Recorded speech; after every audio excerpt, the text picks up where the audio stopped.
Ane itu menantang semua orang santet seluruh dunia. Kalau bisa seluruh dunia menyantet saya kasih uang 200 juta. Nah, khusus para dukun-dukun gadungan, terus para dukun-dukun pendekar sosmed yang katanya saya nggak punya uang, ini saya tunjukkan uangnya. Ini uang DP-nya nih ya. Ini ya uang DP-nya. Nah, ini. Ini tunjukin ini. Nah, ini. Nah, ini uang DP-nya nih. Nah, saya tunjukin uang DP-nya nih. Nah, ini. Ini ya uangnya. Kalau kamu betul-betul bisa menyantet saya, cepat datang ke sini. Datang ke tempat saya. Kan udah ada alamatku ya. Dharma Wangsa, Gang 8, nomor 38A. Di situ, di depan rumahku ada nomor telepon. Jadi jangan beraninya di sosmed aja. Datengin, atau kamu ngajak temenmu berapa orang, tak biayain semua, 10 kali lipat. Tak biayain 10 kali lipat uangnya. Tapi jika nggak bisa, tanggung sendiri akibatnya. Tanggung sendiri maksudnya tanggung sendiri biayanya, ya. Biayanya tanggung sendiri, pulang pergi kamu tanggung sendiri. Kalau kamu kurang yakin, bawa pengacara. Kalau nggak ada pengacara dari saya. Ini uangnya ya, ya. Nanti kita hitam di atas putih ya, khusus paranormal sosmed, pendekar sosmed, ini ya. Guys, mungkin kalian tahu dunia praktisi, dunia spiritual, bahkan kebudayaan lagi diobong-obong sama beberapa orang yang nggak paham tentang arti spiritual itu sendiri. Ada lagi tantang-menantang, masalah santet dan lain sebagainya tanpa dipahami. Santet itu ada 3 kategori. Santet yang berhubungan dengan metafisik, yang berhubungan dengan jin, jampe-jampe, dan lain sebagainya. Ada santet yang menggunakan pola pikir untuk menginfluence orang, mempengaruhi orang. Ada juga yang menggunakan racun.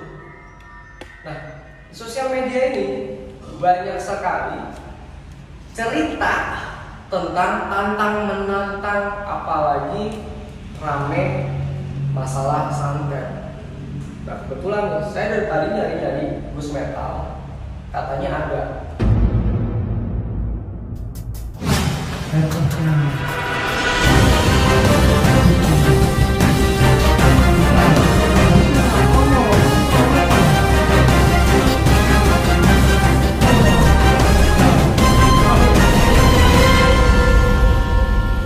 Ya bismillah. Alhamdulillah ya dulu.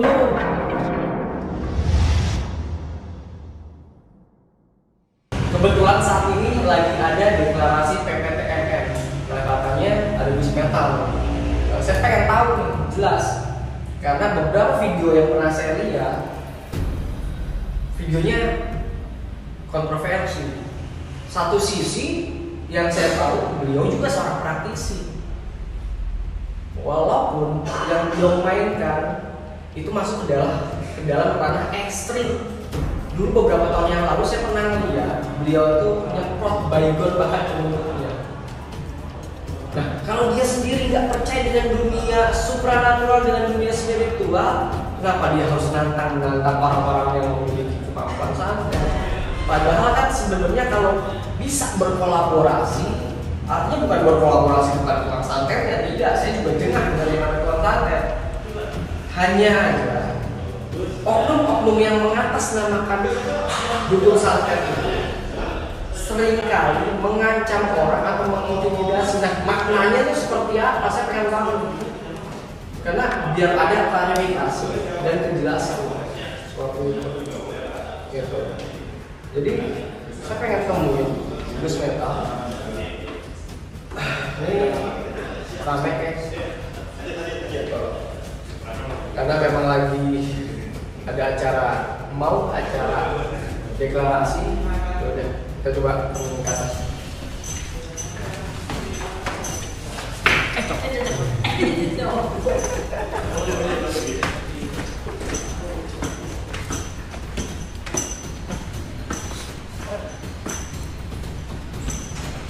Gus, Nara, sama saya. Ya kenal lah. Siapa? Di Tanah Lewu lah, siapa ya kenal, artis. Saya ngomong ngobrol. Oke. Apa nih maksudnya? Ngobrol aja. Maksudnya apa ya? Ini loh, Bos. Siap. Biar ada suara, coba minta ini deh. Headset. Nih, punten sebelumnya nih, Gus. Siap. Karena kan dunia spiritualnya lagi terombang ambing. Iya, Ya, saya mau menanyakan klarifikasi. Iya, siap. Harusnya kan setahu saya Gus Metal bukan seorang praktisi. Betul. Bahkan memiliki pondok pesantren yang cukup nyentrik nih. Siap. Betul. Saya pernah lihat tayangan Gus Metal yang nyemprot baygon waktu itu, betul nggak? Betul, iya ada. Nah, yang mau saya tanyakan, saat ini dunia praktisi ini kan lagi terombang ambing dengan rumor yang ada. Kenapa harus ada lagi Gus Metal?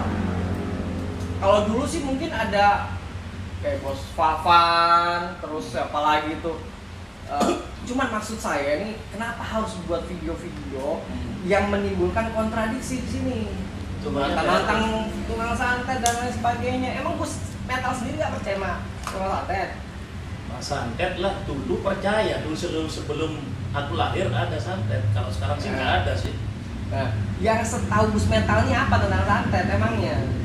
Yang setahu tuh gini ya, banyak ya oknum-oknum ya, dan pengancaman tamu itu banyak, nggak satu orang dua orang, banyak ratusan, sampai bingung aku mau tanya kemana, mulai dari temen, mau dari sahabat, mau dari tetangga. Diancam, dia kan orang dagang mainan, dagang masakan. Diancam gini, kamu gak tutup daganganmu, saling daganganmu menyaingi daganganmu, gitu. Kamu bakal tak santet. Akhirnya dia ketakutan, akhirnya dia gara-gara ketakutan, terus dia tersugesti dengan ketakutannya dia, akhirnya dia sakit. Dan sakit itu dikirain dia itu santet. Dan pikirnya dia, akhirnya si tamu saya ini pergilah ke paranormal. Dan paranormal mengatakan di terawang gini, oh kamu kena guna kuda. Otomatis bayar kan? Mungkin bayarnya 100.000, 200.000, 1 jutaan udah. Oh ini akhirnya diambillah dengan cara modusnya dia yang seperti bongkar sebelumnya itu, dia disedot terus keluar paku. Itu hanya trik saja sih menurutku. Itu yang pertama, yang kedua pokoknya. Oh, jadi tantangan dukun santet ini bukan seolah-olah nantang secara personal, tetapi lebih apa ya? Oknum kali ya kalau saya bilang. Bisa juga ya. Karena kalau saya ikutin nih garis besar kalimatnya Gus Metal ini kan orang-orang yang dipengaruhi nih akhirnya punya sugesti, oh jangan-jangan saya kena santet. Karena sepemahaman saya santet itu kan ada 3 kriteria nih. Ada santet yang menggunakan jampe-jampe, salah satunya berkolaborasi dengan setan atau jin. Ada santet yang menggunakan influence atau pola pikir untuk mempengaruhi orang sehingga orang itu percaya bahwa dia kena santet. Ada juga santet yang digunakan melalui media racun. Betul. Seperti itu. Nah, tapi dariku sendiri ini bukan memang nantang orang-orang yang punya santet itu gimana? Saya jadi bingung nih. Kalau aneh itu menantang semua orang santet seluruh dunia. Kalau bisa seluruh dunia menyantet saya kasih uang 200 juta. 200 juta. 200 juta ada uangnya, ada. Sebelumnya udah tak lihatkan uangnya. Sampai sekarang ada. Itu yang pertama, 200 juta. Seandainya katakanlah di kota ini, kota terkenal tukang santet ya, biasanya beraninya yang pendekat sosmed aja, beraninya ayo ketemu apa, padahal di situ udah tertera wetonku. Tapi repot ya, kemarin itu wetonku udah tak bilangin Sabtu Legi, tapi di Google Sabtu Kliwon. Tapi katanya ibuku, saya tanya wetonku apa, Sabtu Legi, tapi di Google Sabtu Kliwon. Aku bingung ini, bingung. Dan terus tanggal lahirku tanggal 18 bulan 8 tahun 1979, itu tanggal lahirku. Nama saya Haji Irfan Riyadi, panggilan Gus Metal. udah lengkap kan, karena apa? Banyak orang yang menanyakan mana tonmu, siapa namamu gitu. Rumah saya Darawangsa Gang 8 nomor 38A. Nggak tak kasih nomor telepon. Di depan rumah aku pagar ada nomor telepon. Kenapa kok nggak tak kasih? Biasanya hanya neror aja. Aku datang nggak datang. Itu yang pertama. Dan yang kedua, seandainya orang datang sini, silakan ada alamatku Darawangsa Gang 8 nomor 38A. Nggak usah satu orang, semua satu kampung nggak apa-apa. Satu kampung datang. Kalau kamu nggak punya mobil, sewa mobil atau naik bis nggak apa-apa. Terus seandainya kamu lapar, jangan usah makan di depot. Yang restoran yang besar nggak apa-apa. Nanti minta bon lah ya, yang minta bon. Setelah itu di rumahku masih ada. Seandainya aku nggak ada, mungkin keluar kota 2 hari, kamu nginep ke hotel bintang nggak apa-apa, boleh. Hotel bintang, udah. Setelah itu aku datang, kan ada nomor teleponku di situ kan udah tahu kan. Aku datang. Terus seandainya misinya dia berhasil untuk nyandet aku, akan saya ganti 10 kali lipat uang kerugian. Yang saya gunakan. Iya, saya berani hitam belas putih. Seandainya orang nggak percaya, pengacara nggak apa-apa, hitam belas putih. Terus seandainya aku kena santet ya. Terus perut aku besar atau wajahku gimana? Tak kasih 200.000, terus yang iya keberangkatannya tak ganti 10 kali lipat. Terus ada yang bilang gini, kalau kamu mati gimana? Itu ada di TikTok sama YouTube tuh. Kalau aku mati ada istriku, di rumah ada istriku, disiapkan uangnya. Kan juga ada pengacara juga kan, kita sebelumnya kita pakai hitam belas putih itu. Gitu. Kenapa sih ngambil resiko gitu? Nah, saya ngambil resiko seperti ini kenapa? Karena saya juga membantu masyarakat supaya masyarakat itu enggak tertipu dengan adanya pengancaman santet. Dan itu ada pasalnya ya, ini pasalnya bisa dipidana. Orang yang ancamannya itu. Saya setuju ya kalau misalkan karena beberapa hal yang saya temui juga laporannya seperti itu. Misalkan dia berobat ke A, terus misalkan taruhlah nggak berhasil, akhirnya menghindar dong si tamu ini. Akibat menghindar, si oknum ini mulai membuat skema untuk nakut-nakutin ya salah satunya santet itu. Tapi apakah Gus Metal sendiri nggak berpikir bahwa santet itu ada? Maksudnya gini, apakah nggak berpikir kan Gus punya anak, istri, ya kan? Yang mana, oke lah kalau hal kejahatan tersebut itu nyampe ke Gus sendiri deh, istilahnya memang sudah pasang badan. Nah kalau seandainya orang-orang yang dicintai yang jadi korban, kita berbicara bukan hanya global santet ya, tetapi orang-orang yang memiliki niat jahat karena adanya stimulus rangsangan untuk memancing orang-orang yang akan berbuat jahat. Gitu. Itu gimana? Tetap aja saya nggak percaya dan nggak mungkin santet itu kena anak. Bahkan ada yang seperti ini. Orang yang biasanya kehidupannya kan kalau di kampung, saya hidup di kampung banyak yang iri ya.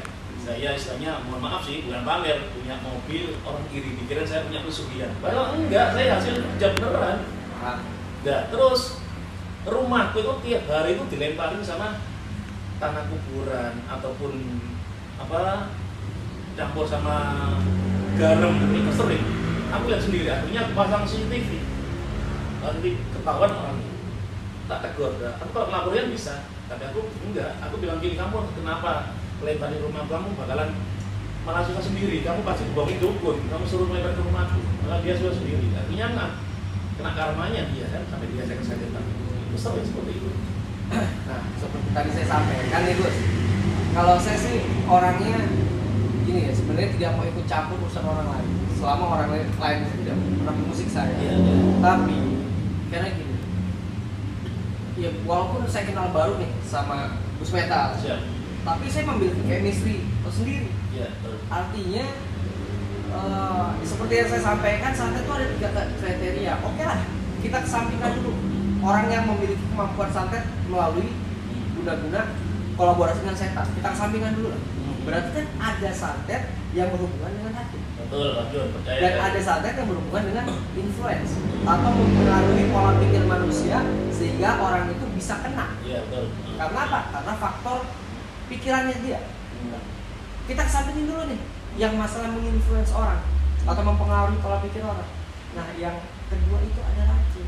Seperti yang saya sampaikan, apa nggak pernah berpikir bahwa ada anak yang harus dijaga, ada istri yang harus dijaga, gitu. Kenapa harus ngambil resiko? Udahlah, ngonten aja, jangan yang aneh-aneh. Pernah berpikir seperti itu. Memang Ani juga paham. Kalau santet goib aku nggak percaya. Kalau soal pribadi loh ya, beda sama kita beda-beda nih ya. Kalau santet racun aku percaya. Racun itu aku juga punya triknya, juga punya rahasianya sih, bukan triknya, rahasianya. Itu kita kasih racun 1 tahun bisa mati dia, atau bisa kesakitan. Aku tahu, rasanya aku tahu, tapi nggak tak beritahu nanti akan ditiru dengan udah itu. Dan anakku dan keluargaku tak beritahu cara caranya. Ntar kalau kamu banyak kita sombong itu bilang gitu. Kalau kamu dikasih orang yang nggak kenal, jangan kamu terima. Itu yang pertama. Dan omongan saya pernah terbukti. Terbuktinya gimana? Ada tetangga tiba-tiba ngasih makanan. Anehnya begitu. Nah, terus tetangga itu awalnya nggak menyapa dengan keluarga, padahal aku sering membantu. Mungkin karena lihat keadaan kehidupan tiba-tiba dia ngasih makanan, baru sudah ngasih makanan. Sudah nunggu mau tak makan nunggu anak pulang sekolah. Begitu anak pulang sekolah, selisih kalau nggak salah 5 jam. Dibuka makanan, tiba-tiba basi. Kan aneh kan, nggak masuk akal. Aneh. Dalam kondisi panas itu. Dalam kondisi panas dikasihnya 5 jam langsung basi. Nah, berarti kan kalau hal seperti itu bukan menggunakan media racun. Racun gini, aku punya triknya sendiri, itu bisa racun. Mungkin pikirannya dia itu dia ngasih dan kan panas kan, keadaan panas kan nggak bau, nggak basi. Mungkin dikasih dia langsung disuruh makan. Soalnya dia ngomong makanan gitu, enggak makanan langsung. Akan nunggu anak, biasanya aku kalau makan sama anak itu rasanya enak. Tahu tempe enak. Nah itu. Dan terus aku ini punya teman dokter. Sempat emosi sih, mau tak cek lab, coba cek lab. Sama istri itu akhirnya orangnya penyabar, pendiam, orang lumpuh gitu. Tak cek dulu aja teman-teman. Ini nggak masuk akal. Ada orang yang mengatakan, karena ditutup, karena basi, ya itu ada seperti itu logikanya. Tapi aku kurang yakin, ini pasti kasih racun. Akhirnya mau tak tes ke temanku yang dokter itu di lab, istriku nggak boleh, udahlah nggak usah. Nanti malah kamu emosi, ntar kamu orang yang kamu pukulin. Gitu. Akhirnya istriku itu udah, ya itu ada seperti itu. Tapi kalau tadi Gus sendiri nggak percaya dengan adanya hal yang sifatnya goib, kita kan salah satu rukun iman aja percaya dengan hal yang bukan berarti kita harus percaya sama setan atau jin, enggak kan. Tapi kategori goib itu kan luas gitu. Iya. Kenapa punya pemikiran ya gua nggak percaya santet yang metodenya seperti itu, kenapa? Kalau goib percaya Tuhan ada ya, terus malaikat, surga, neraka itu ada. Saya percaya seperti itu. Dan dengan kata-kata santet tadi saya nggak percaya karena apa? Itu tadi kembali ke tadi, banyak orang yang diancam dengan santet. Dan ngomong seperti ini untuk menyelamatkan masyarakat, biar masyarakat itu nggak percaya dengan adanya santet-santet itu. Kalau mungkin sebelum aku lahir ada santet dulu. Kalau sekarang nggak ada. Makanya kan berarti Gus ya percaya dong adanya santet yang menggunakan metode gaib, betul nggak? Karena bahasanya dulu sebelum saya lahir. Sebelum lahir percaya. Dengar dari nenek moyang. Ini ada nak santet itu dengar aja. Mungkin bisa dikatakan memang dulu itu orang sakti bener. Dulu orang sakti bener. Nah, kalau sekarang mungkin saktinya hanya sakti akal-akalan aja. Sosmed, betul. Sosmed. Karena banyak dimulai tamuku yang itu sering, alhamdulillah sih banyak yang percaya, setelah omongan percaya, akhirnya dia merasa nyaman. Kayak dagang itu nyaman, gak ketakutan. Bahkan sampai dagangannya dikasih ulat gonggong itu, makanannya burung, itu ada yang kabur. Dia ketakutan, nangis sampai aman sudah. Kalau kamu percaya aku ya, alhamdulillah. Kalau gak percaya pasti kamu, alhamdulillah percaya, tapi ya dagangannya malah normal. Buahnya ini nggak satu orang, 2 orang, buahnya itu normal. sebenarnya jadi saya apa ya? Jadi pengen tahu lebih dalam nih Gus. Satu sisi Gus bisa dibilang masuk ke dalam ranah praktisi. Siap. Ya, kan? Praktisi itu berarti kan orang yang memang ahli di bidang. Iya. Kalau orang mungkin nyebut Gus Metal sebagai pimpinan Ponpes, nggak percaya Gus. Saya sorry, karena apa? Ya, dan rocker Gus, betul nggak? Iya, iya. Tapi kalau orang berpikir Gus Metal pasti percaya, betul nggak? Betul, betul. Karena apa? Satu sisi mengedepankan style. Orang ya walaupun sekilas mirip penyanyi reggae, betul nggak? Betul. Tapi dengan atribut yang digunakan, terus berbicara tentang hal yang orang tidak pernah bahas, ya orang berpikir Gus Metal ini dukun. Nah kalau dukun, kenapa ngebahasnya justru hal-hal yang bertentangan dengan profesi? Itu yang buat saya penasaran. Makanya saya cari-cari, saya muter-muter pengen tahu. Saya juga punya bos untuk beli barang anti silet anti kebal itu sampai luar pulau, luar kota, luar negeri. Itu sampai 20 tahun lebih. Enggak kata 2 tahun, 20 tahun lebih ya. Tak tes. Artinya apa? Kita suruh bawa uang sampai 1 miliar, 2 miliar, terus 200 juta mungkin itu uang cash loh ya. Kita datang di sana. Ternyata apa hasilnya? Kadang siletnya diganti. Iya, awalnya sih bosku ketipu. Akhirnya kenal aku, tolong minta satu enggak gitu. Ya akhirnya palsu. Kalau dia ngomong palsu, kan ketahuan palsunya. Enak, palsu enggak? Kalau dia ngomong palsu enak, kalau dia bulat. Akhirnya terpaksa kita main tangan. Banyak di YouTube kan banyak itu yang menganggap pengakuan itu.